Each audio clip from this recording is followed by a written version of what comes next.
Hello you lot, Miller Corner here, welcome back once again and welcome to the sort of pretty rurally tree area that I go occasionally to get some nice shots, and more importantly, welcome back to the Super Seicento, because yep, that's right, ever since we did the 1242 engine swap on it, you might well have thought that the build on the car was done, but you would sadly have been mistaken, because since that video there have been a number of small but quite crucial mods done to the car that today I'm going to show you over, and once I've shown you those, there is a big announcement that you are definitely going to want to stick around for. So if you saw the engine swap video, you'll know there's a few things that I was looking to change about the car that I couldn't change on the day because the parts for it weren't here yet. Well, now both those parts have arrived and we have indeed changed them. So let's start by going under the bonnet with the lovely stripes still there as always. I can't find the bonnet catch because the first thing is an induction kit. Yep, that's right, we've got a proper cold air intake induction kit on the car, and I absolutely love how this looks. One of the biggest gripes I've had with this car since I had it was how as soon as you open the bonnet,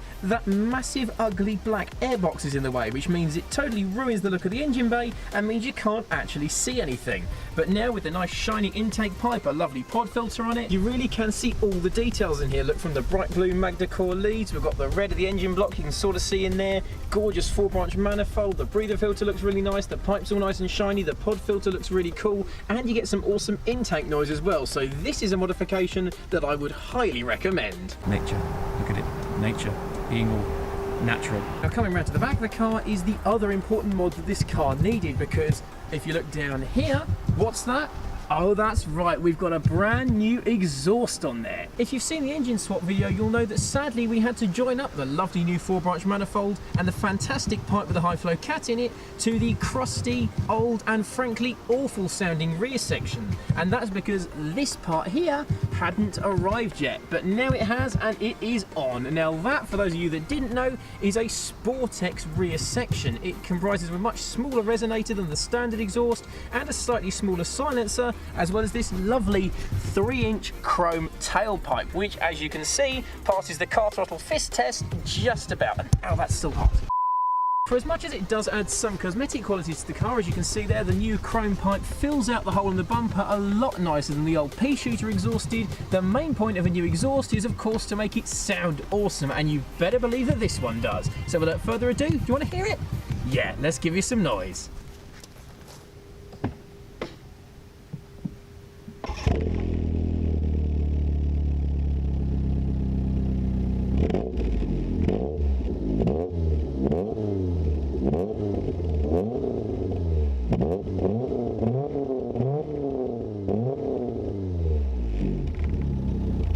How good is that?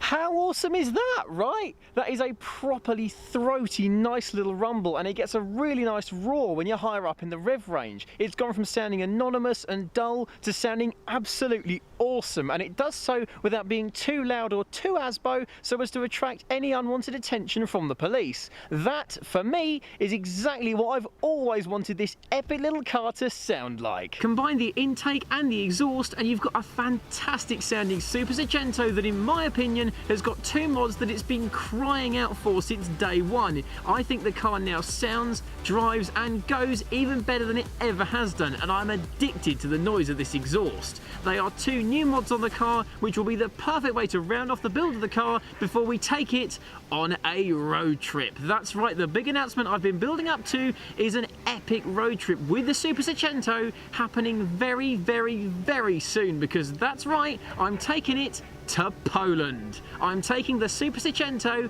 back home. I'm driving all the way from my home in the UK all the way over to Poland for a meet called Jubilu Shower Italiano Chill Weekend, which is basically a festival slash car meet slash celebration of all awesome things Italian, much like the Super Seicento. It's going to be a massive event filled with car shows, rev battles and a whole bunch of other stuff that I happen to know about that I'm not going to spoil the surprise for just yet. All you need to know is the Super Seicento, and I will be going, and there'll be apparently somewhere around 300 wicked little Fiats in attendance. You might be wondering what the relevance is of an Italian brand like Fiat in Poland. Well, that's because the Cinquecento and subsequent Seicento were built in Poland in a small town called Tychy, and whereas we've kind of forgotten about them in most other countries in the world, for the most part, in Poland they are still obsessed with them, and they've taken these wicked little cars deep into their hearts with an enormous club and modified and racing community. I cannot wait to see what crazy stuff the Polish do to these cars.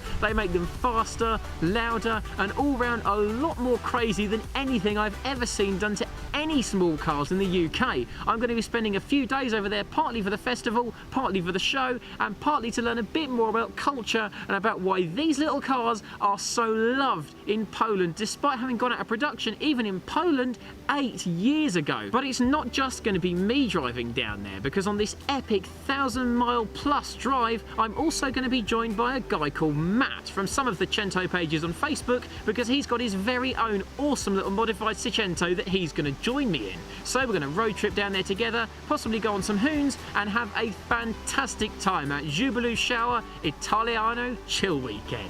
But why is this video going out on a Wednesday, you might ask, when normally I put a video out every Friday? Well, that's because if you're watching this on the day of intended upload, I'm actually going to be leaving the UK to head to Poland tomorrow. That's right, I'm going to be getting up super early on Thursday morning, catching the Eurotunnel to France, and from there the adventure begins. And obviously I wouldn't be able to edit and upload a video if I'm not in the UK, so the video has gone up early, and by the time you see this I might well even be on my way to Poland. So join me on a 1,000-mile plus drive all the way to Poland and back to see some more of the world, learn more about car culture, and to meet some awesome car people that are just as obsessed with these brilliant little cars as I am. It's going to be the adventure of a lifetime. I'm taking you with me, and I cannot wait. The first videos of the trip will come out on my return, so the first one should be out roughly next Friday. I cannot wait to go on this trip, but there's a lot more to do, so I better get going. But for now, thanks so much for watching this video, everybody. I really appreciate it. If you liked it, don't forget to give it a big old thumbs up, and also subscribe and hit the bell icon so that you are notified when a new Miller Corner video is released. But for now, thanks once again for watching, everybody, and have a brilliant rest of your day. See you soon, and have a good one.